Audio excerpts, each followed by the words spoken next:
Hello বন্ধু, রংধনু drawing school এই চ্যানেলে তোমাকে স্বাগতম। আজকে আমি খুব সহজে শসা আঁকা শেখাবো। তোমরা অবশ্যই দেখো আমি কিভাবে আঁকি। প্রথমে আমি আস্তে আস্তে রেখা দিয়ে আঁকবো এবং দ্বিতীয়টাও একই রকমভাবে আঁকবো। প্রথমে তোমাদেরকে সহজে বোঝানোর জন্য আমি শুধু ড্রয়িং করব এবং দ্বিতীয়টা কালার করব। তাহলে বন্ধুরা তোমরা অবশ্যই মনোযোগ দিয়ে দেখবে আমি কিভাবে আঁকি এবং তোমরা অবশ্যই সেটা বাড়িতে আঁকানোর চেষ্টা করবে। তাহলে দেখতে থাকো।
বন্ধুরা তোমরা অবশ্যই দেখেছো আমি এই শসাটি কিভাবে এঁকেছি।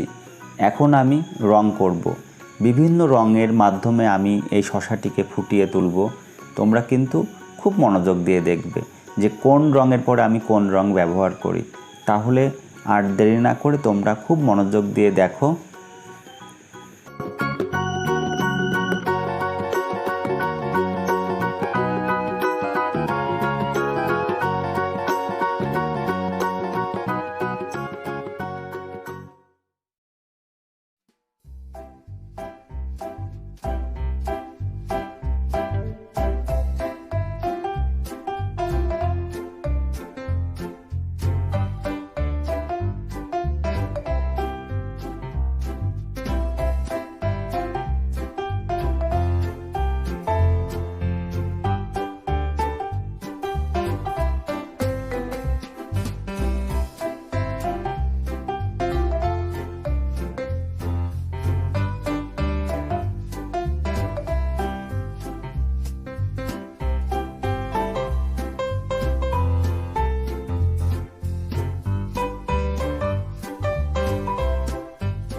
বন্ধুরা, তোমরা অবশ্যই দেখেছো আমি কিভাবে রং করেছি, কোথায় কোন রং মিশিয়েছি এবং কিভাবে শসাটি সুন্দর করে কালার করেছি। তোমরা অবশ্যই দেখেছো। তোমরা এটা দেখার পরে বাড়িতে চেষ্টা করবে এবং খুব সহজেই আঁকতে পারবে। বন্ধুরা, আমার এই আঁকাটি যদি তোমাদের ভালো লাগে অবশ্যই একটি লাইক করবে, আর নতুন ভিডিও পেতে সাবস্ক্রাইব করতে কিন্তু ভুলো না। সবাই ভালো থেকো এবং সুস্থ থেকো।